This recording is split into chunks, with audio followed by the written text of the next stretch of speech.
तो दोस्तों चलिए लेकर के आ गए हैं आपके लिए एक्सपेक्टेड क्वेश्चंस का सेट नंबर 4। दोस्त हमने 3 सेट अभी तक के जो है एक्सपेक्टेड क्वेश्चन से प्रोवाइड करा दिया है, उसका पीडीएफ जो है टेलीग्राम पे सेंड कर दिया है। तो जिन लोगों को पीडीएफ लेना है दोस्त टेलीग्राम से ज्वाइन हो जाइएगा, लिंक डिस्क्रिप्शन बॉक्स में दिया हुआ है, ठीक है। और चैनल भी सब्सक्राइब कर लीजिएगा, क्योंकि जब तक कि आप लोगों का एग्जाम चलेगा दोस्त हम एक्सपेक्टेड क्वेश्चन का सेट लेकर के आते रहेंगे, वो भी साइंस का, ठीक है। क्योंकि साइंस आप लोगों का पता है ना कि 40 नंबर का पूछा जाएगा। अगर 40 नंबर आप क्लियर कर लेते हैं रिजल्ट आपके हाथ में होगा, ठीक है।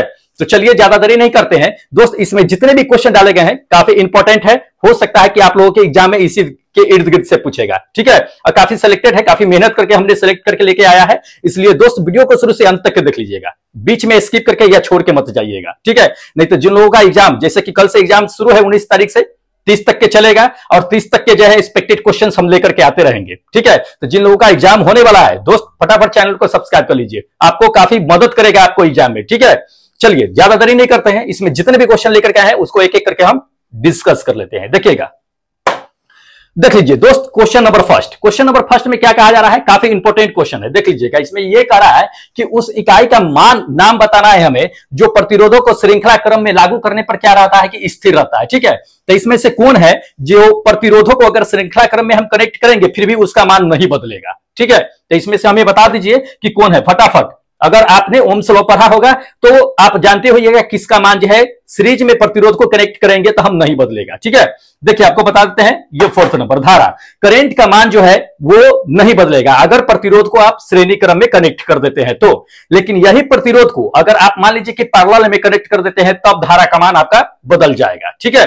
इसमें ध्यान रखना। लेकिन हमें इसमें पूछा गया है तो ओम्स लॉ से आराम से जो धारा का मान नहीं बदलता है, इसका याद रखना है, ठीक है। दिखा देते हैं, देखिएगा।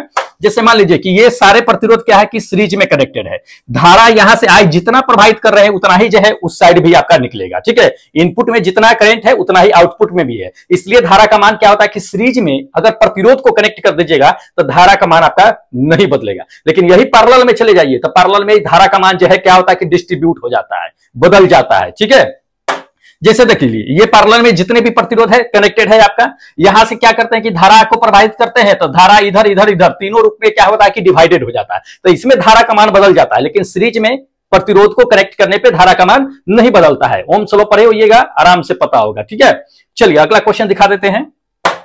हाँ देख लीजिए अगला ये क्वेश्चन कहता है कि गैस का वो कौन सा गुण है जिसके कारण क्या होता है ना कि एलपीजी जो गैस होता है, लिक्विड पेट्रोलियम गैस, जो हम लोग क्या करते हैं कि रसोई घर में यूज करते हैं, उसको सिलेंडर में आसानी से भर पाते हैं, इसमें से किस गुण की वजह से। वैसे जान लीजिए कि गैस जो होता है गैस को हम लोग आसानी से नहीं भी किसी भी चीज में नहीं भर पाएंगे आसानी तरीके से, लेकिन एलपीजी को क्या करते हैं कि बड़ी आसान तरीके से दोस्त क्या किया जाता है कि सिलेंडर में भर दिया जाता है। इसमें से किस गुण के कारण, ठीक है। हम लोग अच्छी तरह से जानते हैं कि गैस के अणु जो होते हैं, मॉलिक्यूल्स जो होते हैं वो काफी दूर दूर होते हैं, हटे होते हैं, तो उसको इकट्ठा करके भरना थोड़ा मुश्किल हो जाता है, लेकिन बहुत आसानी तरीके से भर देते हैं। किसकी वजह से भर देते हैं हमें यही जानना है, ठीक है। देखिए आपका करेक्ट आंसर होगा ये, ठीक है।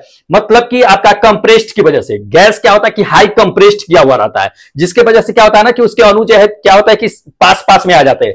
हाई कंप्रेस्ड की वजह से क्या करता है कि आसानी से हम जो है सिलेंडर में गैस को भर लेते हैं, ठीक है। तो याद रखिएगा इंपॉर्टेंट क्वेश्चन है, पूछे जाते हैं, या कभी कभी ये भी क्वेश्चन पूछ देता है कि एलपीजी गैस जो होता है वो किसका जो है मिश्रण होता है, तो आइसोब्यूटेन, नॉर्मल ब्यूटेन तो आप जानते होइएगा उसी का होता है। ये भी क्वेश्चन इससे पूछा जाता है दोस्त कि एलपीजी जो गैस होता है आप उसको लीक करने पे, लीक जब होता है तो उसका स्मेल से हमें पता चल जाता है कि एलपीजी गैस जो है लीक हो रही है, तो आखिर उसमें स्मेल के लिए क्या मिला दिया जाता है, तो इथाइल मरकेप्टन, उसमें जो है मरकेप्टन जो होता है क्या होता है कि मिला दिया जाता है, जिसकी वजह से वो लीक होता है, तो हमें स्मेल से पता चल जाता है कि एलपीजी गैस जो है लीक हो रही है, ठीक है। तो देखिएगा, ध्यान रखिएगा, ये सब चीज से रिलेटेड क्वेश्चन पूछे जा सकते हैं।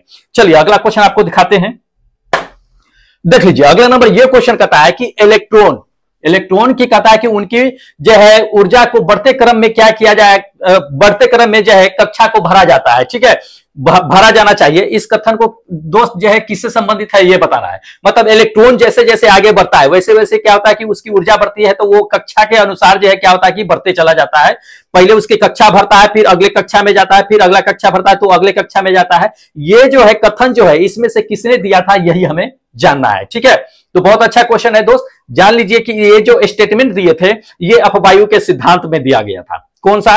अपवायु के सिद्धांत में। ध्यान रखिएगा, ये फर्स्ट नंबर आपका आंसर क्या होगा कि बिल्कुल करेक्ट होगा कि अपवायु के सिद्धांत में। अपवायु साहब जो खुद थे उन्होंने ही इसे क्या किया था कि सर्च किया था, मतलब कि खोज किया था, और उन्होंने ही बताया था कि कक्षा जो होती है KLMN जो होती है कक्षा 100 या SPDF कहिए उसको, वो कक्षा जो होती है उसमें जितने इलेक्ट्रॉन्स होते हैं वो पहले क्या करते हैं कि अपने कक्षा में इलेक्ट्रॉन्स को पूरी तरह से भरते हैं। उसके बाद जो है ये कक्षा भर जाता है पूरी एनर्जी के साथ, उसके बाद जो है सेकेंड कक्षा में वो जाते हैं, फिर उसमें इलेक्ट्रॉन्स भर जाते हैं, फिर अगली कक्षा में जाते हैं। तो ये जो सिद्धांत दिए थे ये अपवायु साहब ने ही दिया था। ध्यान रखिएगा, ये फर्स्ट नंबर आपका आंसर क्या होगा कि बिल्कुल करेक्ट होगा। ठीक है, पढ़े हैं, याद होना चाहिए। चलिए अगला नंबर देख लीजिए। हाँ, अगला नंबर ये कहता है कि मान लीजिए कि एफ क्या है कि परिणामी मतलब कि रिजल्टेंट है, मतलब बल है। ठीक है, एक परिणामी बल है और द्रव्यमान दे दिया है आपके एम है। एम क्या है कि द्रव्यमान है।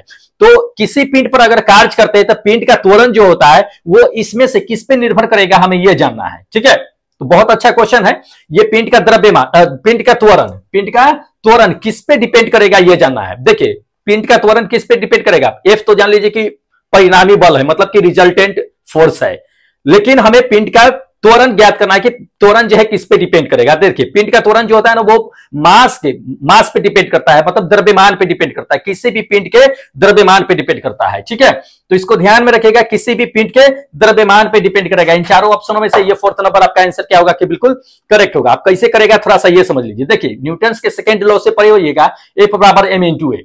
तो एम तो है ही, लेकिन फोर्स का मान कब बढ़ेगा? एम तो द्रव्यमान आपको दे ही दिया है, तो ये जो है एक्सेलरेशन जितना ज्यादा होगा उतना ही ज्यादा क्या होगा कि आपका फोर्स का मान जो है बढ़ेगा। तो परिणामी बल उतना ही ज्यादा होगा जितना ज्यादा एक्सेलरेशन होगा। तो त्वरण जो है आपका प्लस जो है मास, ये दोनों एक दूसरे पे क्या है कि डिपेंड रहते हैं। अब उसी के दोनों के बढ़ने पे क्या होता है कि बल का मान भी बढ़ता है। ठीक है, इसलिए पिंड का द्रव्यमान पे डिपेंड करता है। ठीक है, चलिए अगला क्वेश्चन आपको दिखा देते हैं, देखिएगा। देख लीजिए अगला नंबर ये क्वेश्चन कहता है कि यदि हम कपूर को क्या करते हैं कि खुले बर्तन में रखते हैं।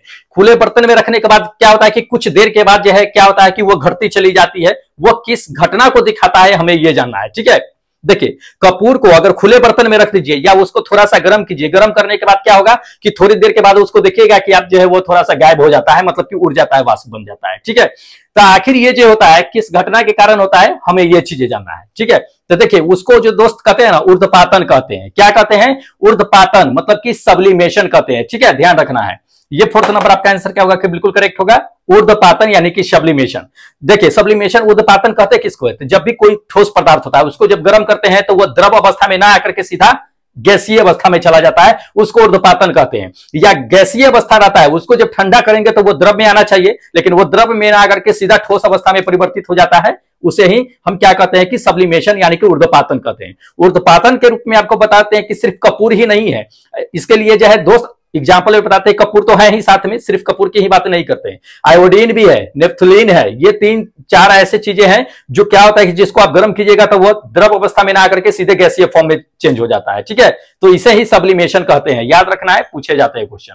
चलिए अगला नंबर देख लीजिए। अगला नंबर ये क्वेश्चन कहता है कि प्रक्षेपण माध्यम, ठीक है, प्रक्षेपण माध्यम में कोलाइडी कणों की निरंतरण जो है क्या होता है कि जिग जैग जो है यानी तिरछी विरछी जो है गति करती रहती है, उस गति जो करती है उसे क्या कहा जाता है, हमें यह जानना है। देखिए आप कोलाइडी विलयन होता है, जैसे कि टिंडल इफेक्ट देखते होइएगा। टिंडल प्रभाव में क्या होता है कि कोलाइडी विलयन होता है, उस पर टॉर्च मारिएगा तो आपका कण जो होगा जिग जैग मोशन करता रहेगा, टेढ़ा मेढ़ा क्या करता है कि गति करता है। तो उस गति को क्या कहते हैं ये हमें जानना है। ठीक है, उस पर जब प्रकाश पड़ती है कण पे, कोलाइडी कण पे, अब प्रकाश जो छितरा जाती है उसको टिंडल इफेक्ट कहते हैं। ठीक है, अब वो जो पार्टिकल्स होते हैं, वो जो मॉलिक्यूल्स होते हैं, छोटे छोटे पार्टिकल्स, उसके जिग जैग जो गति करते हैं उसको ब्राउनी गति कहते हैं। क्या कहते हैं? ब्राउनी गति। ध्यान रखना है ये चीजें। ये थर्ड नंबर आपका आंसर क्या होगा कि बिल्कुल करेक्ट होगा कि ब्राउनी गति कहते हैं। इसको खोज जो है यही ब्राउन साहब ने ही किया था, अपने नाम पे ही उन्होंने क्या किया था कि इस पार्टिकल्स को के गति को ब्राउनी गति कर दिया था। और टिंडल इफेक्ट जो है टिंडल साहब ने किया था, जो अपने नाम पे टिंडल इफेक्ट रखा था। ठीक है,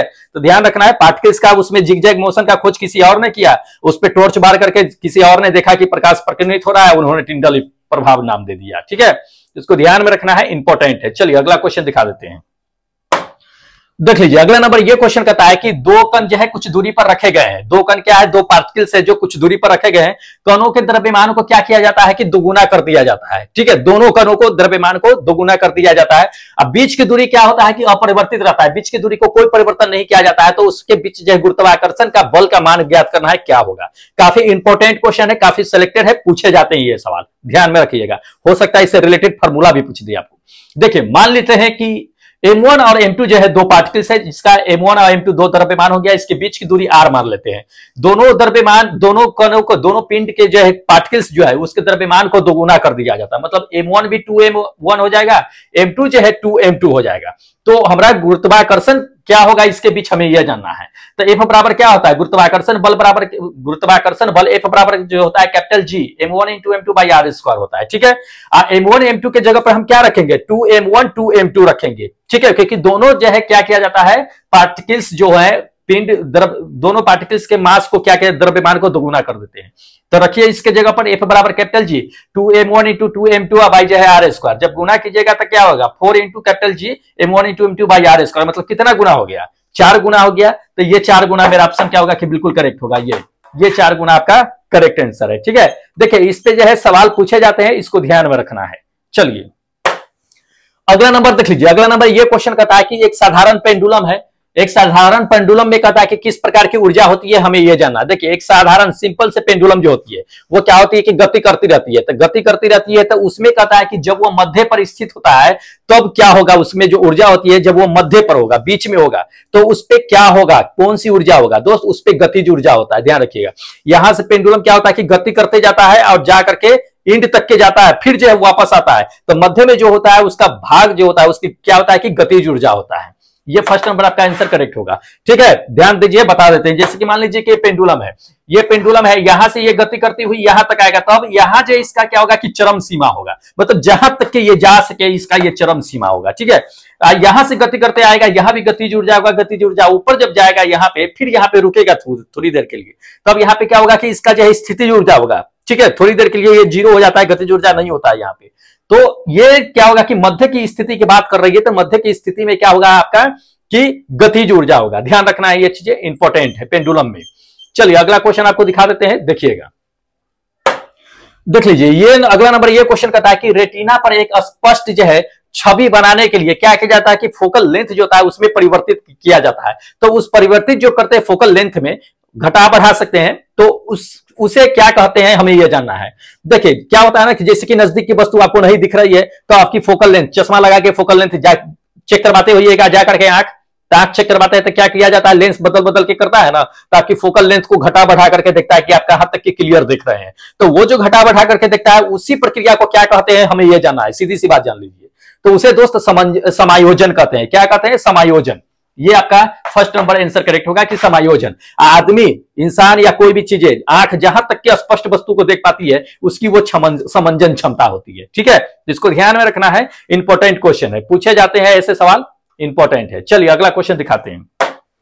हाँ, अगला क्वेश्चन दे दिया कि विभवांतर का दूसरा नाम क्या होता है। विभवांतर का दूसरा नाम वोल्टेज होता है, क्योंकि भी से ही वोल्टेज को सूचित करते हैं, अब विभवांतर को भी से सूचित करते हैं। दो विभवों के बीच के अंतर को विभवांतर कहते हैं। ध्यान रखिएगा, पोटेंशियल डिफरेंस, तो वोल्टेज ही होगा इसका। ये आपका थर्ड नंबर आंसर क्या होगा कि बिल्कुल करेक्ट होगा, वोल्टेज। ठीक है, इंपॉर्टेंट है सर सभी। चलिए अगला नंबर देख लीजिए। अगला नंबर ये कहता है कि कौन सा धातु जो है, कहता है कि जल में डालने पर नहीं तैरेगा। ठीक है, पानी में फ्लोट नहीं करेगा। इन चारों अगर धातुओं को जल में डाल दीजिए 1 बाई 1 करके, तो कौन जो है जो पानी में फ्लोट नहीं करेगा, मतलब तैरेगा नहीं।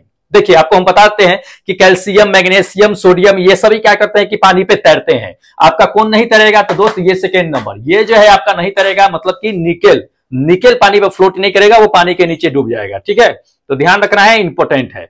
चलिए अगला नंबर देख लीजिए। अगला नंबर ये कहता है कि गंधक के साथ रबर को गर्म करने की प्रक्रिया को क्या कहा जाता है, हमें यह जानना है। देखिए गंधक के साथ अगर गंधक के साथ रबर को गर्म करते हैं ना, हाँ, गंधक के साथ रबर को गर्म करने की प्रक्रिया को क्या कहते हैं दोस्त, वल्कनीकरण कहते हैं। क्या कहते हैं, वल्कनीकरण। ध्यान रखिएगा, ये सेकंड नंबर आपका आंसर क्या होगा कि वल्कनीकरण। अब जान लीजिए कि आखिर ऐसा क्यों करते हैं। रबर जो होता है दोस्त जान लीजिए कि काफी मुलायम होता है, उसमें सल्फर जब मिला करके उसको गर्म करते हैं तो वो रबर क्या होता है कि हार्ड हो जाता है, कठोर में हो जाता है। जितना ज्यादा सल्फर डालिएगा उतना ज्यादा क्या होता है कि वो हार्ड हो जाता है। तो आखिर उसका इस्तेमाल रबर का हार्ड करके कहां पे इस्तेमाल करते हैं, जैसे कि टायर हो गया, टायरों के बनाने में किए जाते हैं। इसी तरह के जो है बहुत सारे मटेरियल होते हैं जो रबर का इस्तेमाल हार्ड रूप में, कठोर रूप में जो है किया जाता है। ठीक है, तो उसी को प्रक्रिया को वल्कनीकरण कहते हैं, ध्यान रखना है, इंपॉर्टेंट है।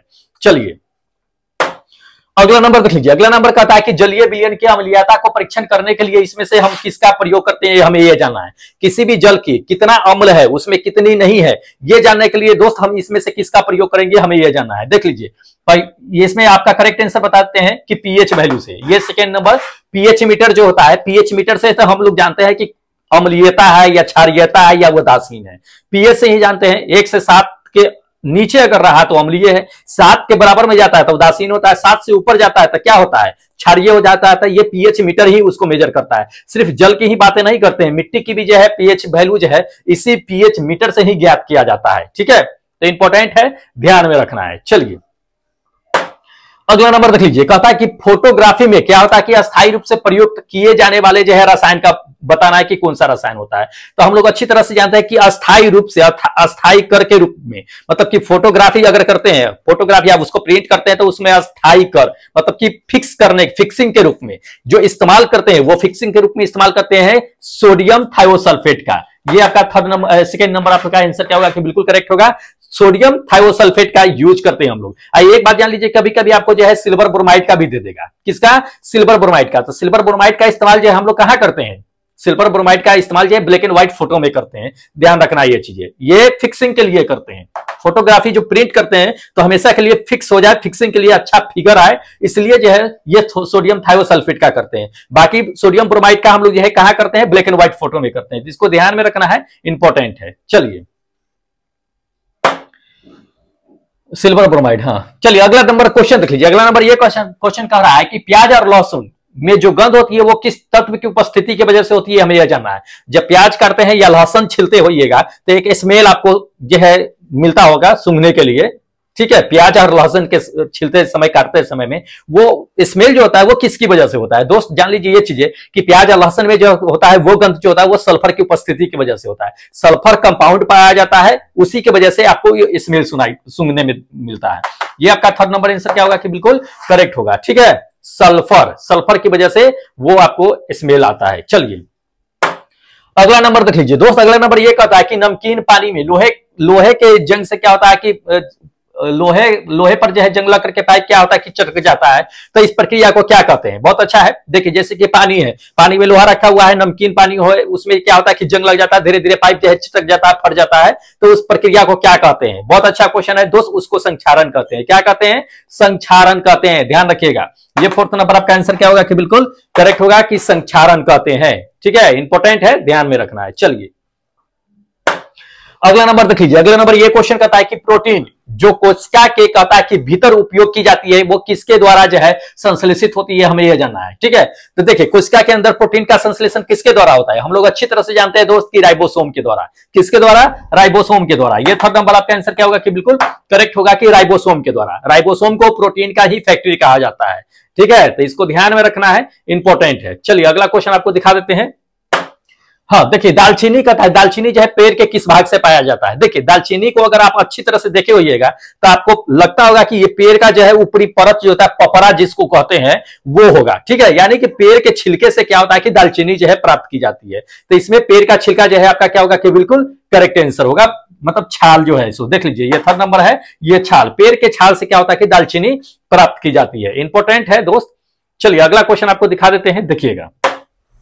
जीन बने होते हैं, जी हाँ, जीन किससे बने होते हैं, हमें यह जानना है। देखिए आपको पता ही होगा कि जीन किससे बने होते हैं दोस्त, डीएनए से ही बने होते हैं। डीएनए का ही एक भाग होता है ये आपका थर्ड नंबर आंसर क्या होगा कि बिल्कुल करेक्ट होगा। जीन किससे बने होते हैं, डीएनए से बने होता है। डीएनए ही क्या होता है कि देखिए जीन जो होता है डीएनए का ही एक क्या होता है कि खंड होता है, एक पार्ट होता है। और ये जीन्स क्या करता है ना कि प्रत्येक कोशिका में, आपको पता ही होगा कि प्रत्येक कोशिका में जो है जीन पाया जाता है। लगभग जान लीजिए कि 20,000 से लेकर के 35,000 जो है जीन्स पाए जाते हैं प्रत्येक एक छोटे छोटे कोशिका जो होते हैं उसमें। ये आरएनए को बनाने के लिए क्या करता है कि एक कोड को जो है निर्माण करता है, आरएनए को कोड का निर्माण करता है, जिसके कारण आपका देखते हुएगा कि फिंगरप्रिंट जो होता है वो अलग अलग डिफरेंट का होता है, हर एक मनुष्य में होता है। तो यही जीन क्या करता है कि अलग अलग जो है कोड प्रदान करता है, ठीक है। और इसी वजह से क्या होता है कि सबका फिंगरप्रिंट या किसी भी जीव का भी आपका फिंगरप्रिंट के समान ही सबका जीव जो है अलग होता है। तो ये क्या काम करता है, किसी का डीएनए टेस्ट करना है तो वो किसका जीन की वजह से ही डीएनए टेस्ट करके उसके फादर को जो है पता किया जाता है। तो इसको ध्यान में रखना है, या कोई भी चीजें। चलिए अगला नंबर देख लीजिए। अगला नंबर ये कहता है कि हृदय की धड़कन को नियंत्रित करने के लिए, मतलब कि कंट्रोल करने के लिए इसमें से किस खनिज का इस्तेमाल करते हैं, हमें ये जानना है। बहुत अच्छा क्वेश्चन है दोस्त। देखिए हृदय की धड़कन को अगर कंट्रोल करना है तो उसके लिए जो है क्या इस्तेमाल किया जाता है, क्या मतलब कि खनिज की किसकी आवश्यकता होती है, ये जानना है। तो देख लीजिए इसमें पोटेशियम की, किसका, पोटेशियम की। फर्स्ट नंबर आपका आंसर करेक्ट होगा कि पोटेशियम की। पोटेशियम के अलावा ये जान लीजिए, अगर ऑप्शन में आपको मैग्नीशियम देता तो मैग्नीशियम भी मार देते, सोडियम देता तो सोडियम भी मार देते, लिथियम देता तो लिथियम भी मार देते। इसको ध्यान में रखिएगा, ये सभी क्या करते हैं, हृदय की धड़कन को कंट्रोल करने के लिए आवश्यक होते हैं, ठीक है। इसको ध्यान में रखना है, इंपॉर्टेंट क्वेश्चन है। चलिए अगला दिखा देते हैं क्वेश्चन। हाँ देखिए अगला नंबर ये कहता है कि यदि गैस का आयतन कहता है कि अगर स्थिर बनाए रखा जाए, यदि गैस का आयतन क्या किया जाए दोस्त, स्थिर बना करके रखा जाए, कांस्टेंट बना करके रखा जाए, तो अब उस समय क्या होगा कि ताप में अगर वृद्धि किया जाए तो गैस के दबाव में क्या अंतर होगा, ये हमें जानना है, ठीक है। देखिए अगर किसी गैस का आयतन अगर निश्चित रहेगा, मतलब स्थिर रहेगा, और उसके टेम्परेचर में क्या करेंगे कि बढ़ोतरी करेंगे, तो दाब का मान क्या होगा दोस्त, दाब का मान भी बढ़ जाएगा। क्या होगा, दाब का मान भी बढ़ेगा। ये आपका क्या होगा कि थर्ड नंबर आंसर क्या होगा कि बिल्कुल करेक्ट होगा कि उसका मान भी बढ़ेगा। इंपॉर्टेंट है, पढ़े होइएगा इसलिए बता रहे हैं। चलिए अगला नंबर देख लीजिए। अगला नंबर ये क्वेश्चन कहता है कि वायु में ध्वनि का वेग क्या होता है। तो वायु में ध्वनि का वेग, इसमें ऑप्शन देख के बताना है कि क्या हो सकता है। पहला तक कहता है कि ताप के घटने से जो है क्या होता है कि बढ़ता है, ये गलत है। टेम्परेचर बढ़ने से घटता नहीं है, या टेम्परेचर के घटने से बढ़ता नहीं है, ये साउंड जो होता है। सो वायु में अगर टेम्परेचर को बढ़ा देते हैं तो साउंड का मान भी बढ़ जाता है। जितना टेम्परेचर बढ़ेगा साउंड का मान उतना ज्यादा जो बढ़ेगा। इसका ध्यान रखिएगा, टेम्परेचर जितना डाउन होगा उतना साउंड का गति जो है धीरे धीरे होना शुरू हो जाएगा। इसको ध्यान, जितना ड्राई होना चाहिए मौसम उतना अच्छा ध्वनि जो है चलेगा। तो इसको ध्यान में रखना है, इंपॉर्टेंट है। ये थर्ड नंबर आपका आंसर क्या होगा कि बिल्कुल करेक्ट होगा कि ताप के बढ़ने से क्या होगा कि ध्वनि का मान भी बढ़ता है, ठीक है। चलिए अगला दिखा देते हैं क्वेश्चन। देख लीजिए दोस्त, अगला नंबर ये चीजें कह रहा है कि निम्नलिखित में से किसके जो है उत्सर्जन को संभारिक जो है उत्पन्न किसके उत्पन्न से संभारिक उत्पन्न होते हैं, ये हमें जाना है, किसके उत्सर्जन से। तो इसमें से देख लीजिए किसके उत्सर्जन से संभारिक उत्पन्न होगा, ये जाना है, ठीक है। देखिए काफी इंपॉर्टेंट क्वेश्चन है। सारे किरण का नाम दे दिया है आपको। हम बता देते हैं कि जब बीटा किरण का उत्सर्जन होता है ना, तो ये संभारिक जो है उत्पन्न होता है, किसके, बीटा किरण से। तो ये थर्ड नंबर आपका आंसर करेक्ट होगा कि बीटा किरण के उत्सर्जन से क्या होता है कि संभारिक उत्पन्न होता है, ठीक है। चलिए अगला क्वेश्चन दिखा देते हैं। देख लीजिए अगला नंबर ये क्वेश्चन कहता है कि निम्नलिखित में से किसे जो है कोशिका का ट्रैफिक पुलिस कहा जाता है, ये हमें जानना है, ठीक है। ट्रैफिक पुलिस किसे कहा जाता है, ये हमें जानना है। ट्रैफिक पुलिस का काम क्या होता है आपको पता ही है कि भीड़ भाड़ को कंट्रोल करना, भीड़ भाड़ नहीं लगने देना। तो उसी तरह से क्या होता है कि इसमें कौन जो है ये ठीक ट्रैफिक पुलिस की तरह काम करता है, गोल्जी काय। कौन करता है, गोल्जी काय। ये थर्ड नंबर आपका आंसर क्या होगा कि बिल्कुल करेक्ट होगा कि गोल्जी काय। गोल्जी काय क्या करता है कि एक ट्रैफिक पुलिस की तरह काम करता है, ठीक है। तो इसको ध्यान में रखिएगा। कोशिका को में जो कोशिका झिल्ली होती है उसी में क्या करता है कि कोशिका में जितने भी पदार्थ आने जाने का काम करता है ना, अगर भीड़ भाड़ लगता है तो इसको कंट्रोल करने का काम यही जो है गोल्जी काय करता है। इंपॉर्टेंट है, ध्यान में रखना है। चलिए अगला नंबर देखिए। अगला नंबर ये क्वेश्चन कहता है कि एक हाइड्रोकार्बन जिससे दो परमाणु जो है द्विबंधन जो है बनाते हैं उसे हम क्या कहते हैं। तो एक हाइड्रोकार्बन जो द्विबंधन बनाते हैं उसे क्या कहते हैं। पिछले क्लास वाले में हमने बता दिया था कि कौन द्विबंधन है, कौन जो है त्रिबंधन है, कौन जो है सिंगल बाउंड बनाता है। सो तो देख लीजिए इसमें ऑप्शन में से देख लीजिए, आप फटाफट बताइए क्योंकि बता रखे हैं, आप लोगों को पता होना चाहिए। Alkene, alkene, alkyne. एल्केन जो होता है वो सिंगल बाउंड बनाता है। एल्केन जो ऊपर दिख रहे हैं ये एल्केन है, ठीक है, ये सिंगल बाउंड बनाता है। इसका फॉर्मूला जो होता है CnH2n+2 होता है, ठीक है, सिंगल बाउंड बनाता है। एल्कीन जो होता है ये सेकेंड नंबर, ये डबल बाउंड बनाता है। CnH2n जो है CnH2n ही होता है इसका, ये डबल बाउंड बनाता है। ट्रिपल बाउंड कौन बनाता है, एल्काइन बनाता है। ये थर्ड नंबर CnH2n-2 होता है, ठीक है। तो ये ट्रिपल बाउंड बनाता है, ध्यान रखिएगा। ये आपका क्या होगा कि first number answer, second number answer बिल्कुल करेक्ट होगा, ठीक है। चलिए अगला क्वेश्चन दिखा देते हैं।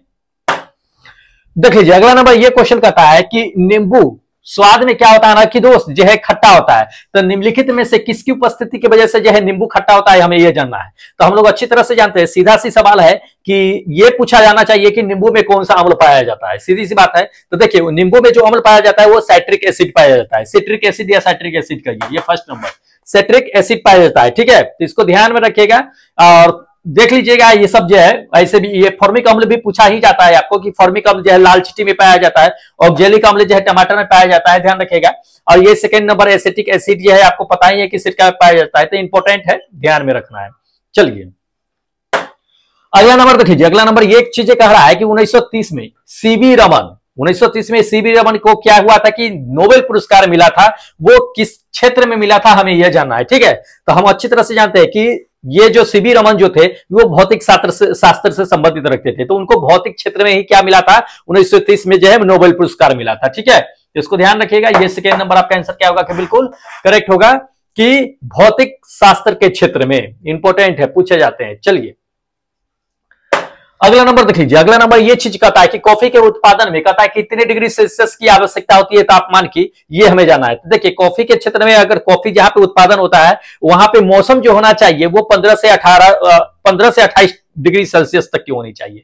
कितना, 15 से 28 कहिए या 20 से 28 कहिए, मतलब मैक्सिमम जो है 28 या मिनिमम जो है कम से कम 15 से नीचे नहीं आना चाहिए टेम्परेचर। तो ये आपका फर्स्ट नंबर ऑप्शन क्या होगा कि बिल्कुल करेक्ट होगा। इसी में कह देता कि जल की जो है कितनी आवश्यकता होनी चाहिए, कितनी बारिश होनी चाहिए, तो 150 से 200 मिलीमीटर जो है क्या सेंटीमीटर जो है बारिश होनी चाहिए, इसके लिए आवश्यकता होती है इसकी पानी के लिए। चलिए अगला क्वेश्चन दिखा देते हैं, देख लीजिए। अगला नंबर ये क्वेश्चन कहता है कि विटामिन B7 का रासायनिक नाम क्या है, ये जानना है, ठीक है। सारे विटामिन का रासायनिक नाम याद कर लीजिएगा, पूछे जाते हैं, वैसे जान लीजिए। इसमें अकॉर्डिंग टू क्वेश्चन कहता है विटामिन B7 का जो है रासायनिक नाम क्या है, तो विटामिन B7 का रासायनिक नाम जो होता है दोस्त बायोटीन होता है, ये फर्स्ट नंबर, क्या, बायोटीन होता है, ठीक है। तो ध्यान रखिएगा। विटामिन B9 जो होता है वो फोलिक एसिड होता है, ये जो देख रहे हैं सेकेंड नंबर, ये विटामिन जो है क्या है, किसका, विटामिन 9 का जो है नाम आपका फोलिक एसिड होता है, ठीक है। और बाकी आप जो देख रहे हैं ये क्या होता है, क्या दे दिया, स्कर्बिक एसिड।